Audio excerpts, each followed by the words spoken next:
wondered why the game never revealed where the gang's camp was in Blackwater? This mysterious camp is a key piece to understand the whole tragedy that unfolded in the ferry heist. But for some reason, Rockstar decided not to explicitly show the exact location, leaving several doubts in the air. Why did the gang choose to stay so close to the city, risking everything under the authorities' noses? How did Dutch and Micah plan the robbery while keeping an eye on the city without being noticed? And in the end, does this camp location really exist on the game map? Well, despite many not knowing, the secret Blackwater camp actually exists within the game, and Rockstar left subtle clues that only a few more attentive players were able to find. In this video, you will finally have definitive answers to all these questions. We will analyze in detail the clues left in Arthur Morgan's diary, the drawings made by himself, and hidden hints in the game's lore, revealing for the first time the exact location of this camp so important to the story. And if you liked the video's proposal and want to support the channel, consider subscribing because we're just getting started. That being said, let's get started. Before revealing where this mysterious camp is located, I need to give you a quick rundown on what led the van der Linde gang to Blackwater. The plot of Red Dead 2 begins right after the disastrous Blackwater ferry heist, while the van der Linde gang desperately flees towards the icy mountains of Coulter. As a result, we players do not witness directly what happened before the fateful robbery. All we know about these moments comes from small dialogues, and mainly from the valuable notes made by Arthur in his personal diary. When we carefully read the first pages of this diary, we find precious details about the gang's difficult journeys until they reach the outskirts of Blackwater. Arthur reports that he had to buy a new diary because the previous one had been destroyed months ago in a fire. After that incident, the gang spent months wandering through the wild regions of the Grizzles Mountains, slowly moving south during a harsh winter. Life was hard, but satisfying. Abundant food and the tranquility of isolation provided relatively good days. Dutch had initial plans to buy land somewhere along the way, but for some reason, whether it was insecurity or fear of being pursued, the leader ended up giving up on that idea. Without a defined destination, the gang continued their wanderings. It was precisely during this period that new members joined the group. First of all, Jenny Kirk, a young abandoned girl found on the road who quickly gained sympathy from everyone. Then the infamous Micah Bell, an impulsive and arrogant gunslinger that Dutch met during a scuffle in Crenshaw Hills. After these long months in the wilderness, the gang finally left the wild mountains and temporarily settled on the outskirts of Blackwater. The city, once a simple trading post according to Dutch and Hosea's old memories, had grown alarmingly, quickly turning into a thriving urban center full of opportunities. Arthur didn't like the idea of living so close to a city, but the gang adopted the risky strategy of hiding practically in plain sight in a discreet location, yet close enough to act quickly when needed. While they were around, Arthur occasionally stayed at the Blackwater Hotel, hunting for business opportunities and surveying the local situation. And opportunities were not lacking in that city, which, although corrupted, seemed to overflow with money on all sides. At the same time, two major heists began to take shape within the gang. Hosea had discovered a perfect real estate scheme, a scam where they would steal from other criminals, something fun and promising that Arthur fully supported. The two had a special chemistry working together and felt they could make a fortune with this scheme. Meanwhile, Micah and Dutch were excited about another plan, much more dangerous and ambitious, to rob the ferry that would arrive loaded with money destined for local banks. The idea was simple. Dutch, Micah, and other members would rob the ferry and quickly flee west. The next day, Arthur and Hosea would complete their real estate scheme and reunite with the rest of the group, all heading towards the desert. In those days, Dutch was radiant, talking enthusiastically about starting a life in California and at the same time mentioning several other possible places. For the first time, the future seemed bright and promising, but unfortunately, as we all know, things didn't unfold quite like that.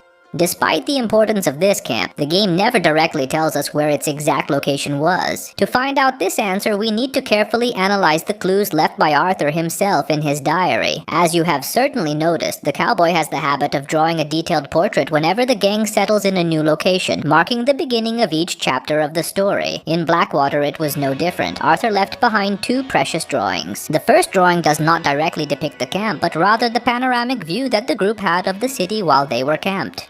The second one clearly shows the camp itself, with three people walking among trees near a small cliff, while another one is sitting close to a campfire. These two drawings are crucial for us to discover exactly where the van der Linde gang was hiding before the ferry heist. Going back to the first drawing, we notice on the right one of the most iconic structures of the city, the Blackwater City Hall. Its identification is clear due to the imposing size of the building, as well as its rectangular shape and the characteristic central tower, which easily stands out in the horizon.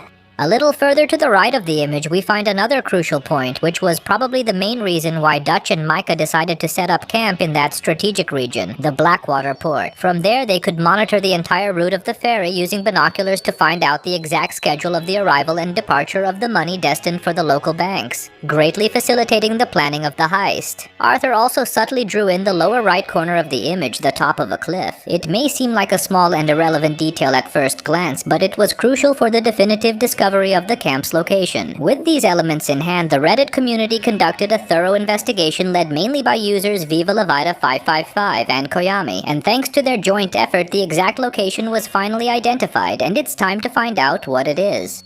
The infamous camp in Blackwater is located at this point on the map, very close to the cabin where Colm O'Driscoll imprisoned Arthur during a mission. As we can see, the place meets all the necessary requirements to be the gang's secret hideout, especially because it is a small lookout that bears a strong resemblance to Horseshoe Overlook. Situated on the water's edge and in a heavily wooded area, this camp offered easy access to food through fishing, while the trees provided good camouflage, protecting the camp from curious eyes coming from the city. But the definitive proof comes when we compare the actual view of the location with the drawing made by Arthur in his journal.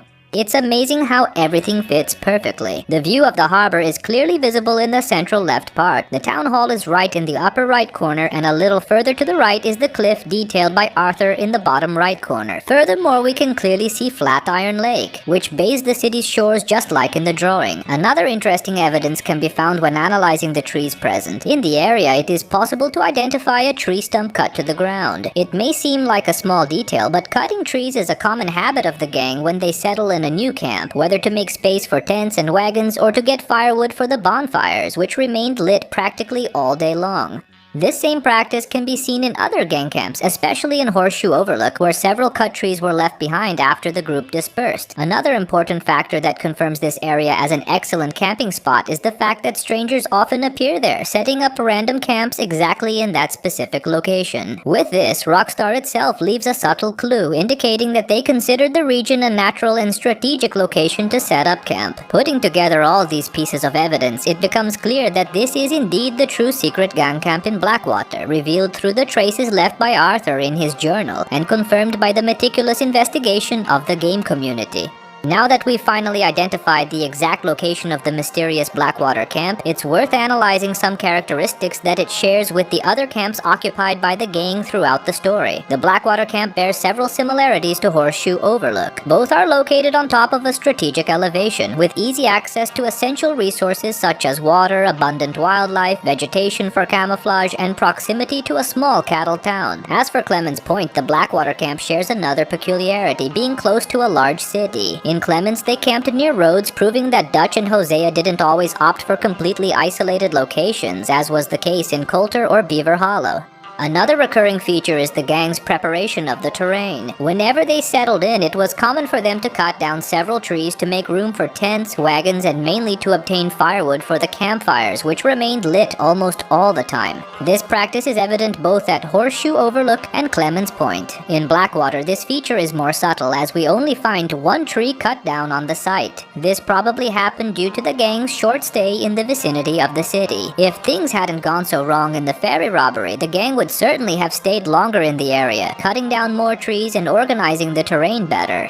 Another important point is that, just like all the other camps, Blackwater's camp was also surrounded by constant dangers. Each location chosen by the gang came with its own set of threats. Coulter was plagued by the extreme cold of the mountains. Horseshoe Overlook was surrounded by the constant presence of the O'Driscolls, the rival gang of the Vonderlinde. On the other hand, Clemens Point was in the middle of two powerful and dangerous families, the Braithwaites and the Greys, as well as the violent Lemoyne Raiders, who frequently organized ambushes in the region. As for Shady Belle, it almost goes without saying. The camp was so close to St. Denis, and it was so obvious that the Lemoyne Raiders frequently occupied it. Even the O'Driscolls went so far as to order a direct attack there, sending Siren without a head as a macabre message. Finally, Beaver Hollow was more isolated from the big cities, but that didn't make it any less dangerous. The Murphy Brood Gang, one of the most brutal and violent in the game, completely dominated that area. With that in mind, we clearly see that the camp in Blackwater worked almost like a prototype for future camps, anticipating characteristics that would appear more clearly in the following locations. Early on, the Van der Linde gang was already showing clear signs of carelessness and arrogance, challenging authorities and hiding practically in plain sight of a big city.